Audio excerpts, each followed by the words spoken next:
ఉండి సంజయ్ గారు మంత్రి అనే స్థాయి కూడా మర్చిపోయి అక్కడేదో ఉనికిపోతా ఉందని విచ్చలుడిగా మాట్లాడుతూ ఉన్నారు. ఏఐసిసి నడుపుతుంది రాష్ట్రాన్ని అంటా ఉన్నారు. నేను మీ ద్వారా బండి సంజయ్ అడుగుతా ఉన్నారు, అమిత్ షా మోడీ అనుగ్రహం అయితే బ్రేక్ఫాస్ట్ కూడా చేయరు మీరు. మీ పరిస్థితి తెలియదా?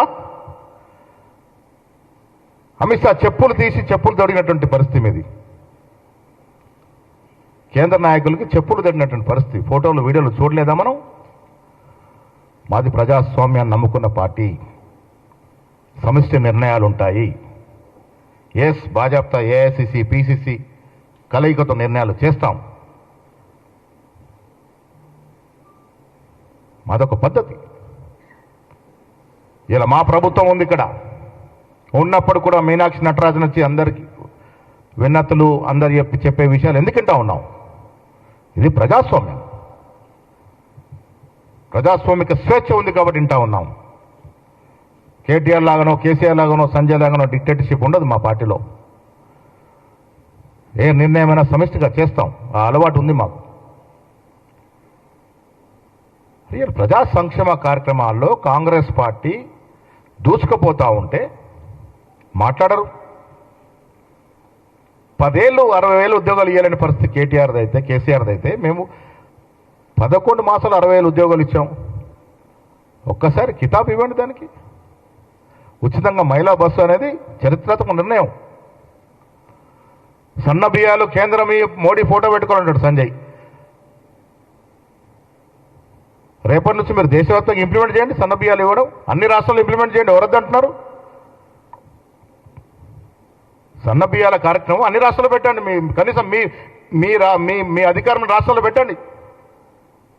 అది చేత కాదు కానీ ఇక్కడ మోడీ ఫోటో పెట్టాలంటారు. వితండవాదాలు చేసుకుంటూ బాగా అలవాటుగా మారింది. అయిన దానికి కాందానికి కేంద్ర మంత్రి స్థాయిలో మాట్లాడడం అనేది మంచిది కాదు. ఎస్, ప్రభుత్వం నడిపే విధానంలో ఇక్కడ లోపాలు జరిగితే ఇంతకుముందు ముఖ్యమంత్రి గారు చెప్పారు, ఇవాళ నేను చెప్తా ఉన్నాను, మాకు బేసిజాలకు పోయేది లేదు. రాష్ట్ర ప్రభుత్వాన్ని సక్రమంగా నడిపే ప్రక్రియలో ఎక్కడ లొసుగులు ఉంటే సరిదిద్దుకోవడానికి సిద్ధంగా ఉన్నాము. ఇది ప్రజల ప్రభుత్వం. It's people's government. ప్రజల ఆఫీసం మేరకు పనిచేస్తుంది. ప్రజల ఆలోచన మేరకు పనిచేస్తుంది. నేను మళ్ళీ డిమాండ్ చేస్తా ఉన్నాను బండి సంజయ్ గారికి, నిజంగా బీసీ నాయకుడిగా చెప్పుకునే నీవు ఈ కుంటి సాకులు బంద్ చేయి. మైనార్టీలు ఉన్నారు, అక్కడున్నారు. మైనార్టీలు ఉంటే గుజరాత్లో మైనార్టీకి రిజర్వేషన్ ఎందుకు ఇస్తా ఉంది 20-30 ఏళ్ళుగా? ఈ కుంటి సాకులు మానేసి చిత్తశుద్ధి ప్రదర్శించుకునే అవకాశం వచ్చింది మీకు. మోడీ గారితో సమయం తీసుకోండి. మేము వస్తాం, మా ముఖ్యమంత్రి గారు వస్తారు, మేము వస్తాం, అందరం కలిసిపోదాం. 42% చట్టబద్ధ ఇచ్చే విధంగా 9th షెడ్యూల్లో చేర్చే పని మీరు చేపట్టండి. అదే నాయకత్వం అంటే. నేను మళ్ళీ కిషన్ రెడ్డి గారికి మీ ద్వారా చెప్తా ఉన్నాను, రండి, చర్చకు రండి.